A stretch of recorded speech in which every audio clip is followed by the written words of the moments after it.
Heb je enig idee wat er gebeurt als een land failliet gaat? Niet? In het verleden zijn er wel landen failliet gegaan, zoals Argentinië.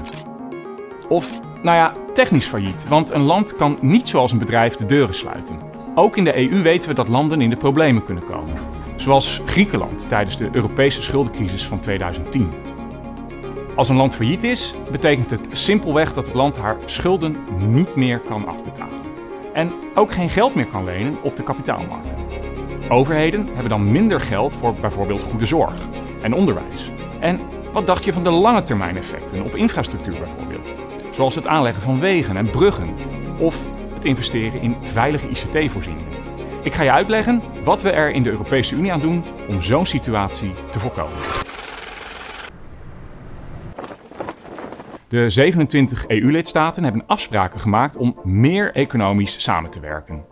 Daarom hebben we bijvoorbeeld één interne markt, waardoor je makkelijker zaken kunt doen in andere Europese landen. Daarnaast zijn er afspraken gemaakt om te voorkomen dat landen financieel in de problemen komen. Die gaan bijvoorbeeld over de maximale staatsschuld van een land en over hoeveel je meer mag uitgeven dan er binnenkomt. Al die afspraken samen, ook wel bekend als de Economische en Monetaire Unie of kortweg de EMU, helpen landen om economisch te groeien en financieel gezond te blijven. En wat gebeurt er als een land dan toch flink in geldproblemen komt? Dan kan het land terecht bij het Europees Stabiliteitsmechanisme, ofwel het ESM. Dat is een noodfonds van 500 miljard euro die direct beschikbaar is voor leningen aan eurolanden. Maar een land krijgt het geld niet zomaar. Het moet hervormingen doorvoeren om de situatie in het land te verbeteren. De overheidsfinanciën moeten op orde worden gebracht en er moet gezorgd worden voor veranderingen in de economie. Bijvoorbeeld minder regels voor burgers en ondernemers of betere toegang tot werk. Een land kan ook in de geldproblemen komen omdat het niet goed gaat met de banken en het land een bank moet redden. Zoiets gebeurde in Nederland tijdens de financiële crisis. Alle 27 EU-lidstaten hebben afspraken gemaakt om de grootste Europese banken gezond en veilig te houden. Al die afspraken samen zijn vastgelegd in de zogeheten bankenunie.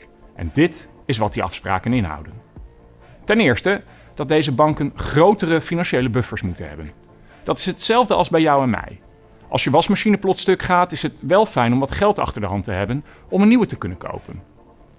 Op dezelfde manier kan een bank dus in tijden van crisis buffers gebruiken, zodat het niet om hulp hoeft te vragen. Ten tweede dat voor alle Europese banken dezelfde regels gelden. Bijvoorbeeld om te bepalen hoe groot die buffers moeten zijn, maar ook wat er moet gebeuren als een bank dan toch in de problemen komt. Ten derde dat de grootste banken onder toezicht staan van de Europese Centrale Bank. En de Nederlandse bank die houdt toezicht op de kleine en de middelgrote banken in Nederland. Dat zorgt ervoor dat de Europese regels overal in de eurolanden op dezelfde manier worden toegepast. En tenslotte dat aandeelhouders en investeerders in de grootste banken als eerste de portemonnee moeten trekken als er dan toch problemen ontstaan.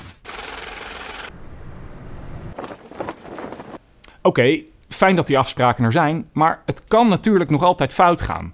Daarom vullen de banken zelf nog een apart potje met geld tot een bedrag van zo'n 60 miljard euro. Dat fonds, het Single Resolution Fund, kan geld geven aan banken die in de problemen komen. Dit vermindert het risico dat landen zelf belastinggeld moeten gebruiken om een bank te redden. Is zelfs het Single Resolution Fund niet genoeg, dan kan het ESM, weet je nog, dat noodfonds met 500 miljard euro, geld lenen aan het fonds. Uiteraard moet die lening gewoon worden terugbetaald. Al deze Europese afspraken moeten ervoor zorgen dat banken en landen niet zo snel in de problemen komen. En ook dat ze elkaar niet in de problemen brengen.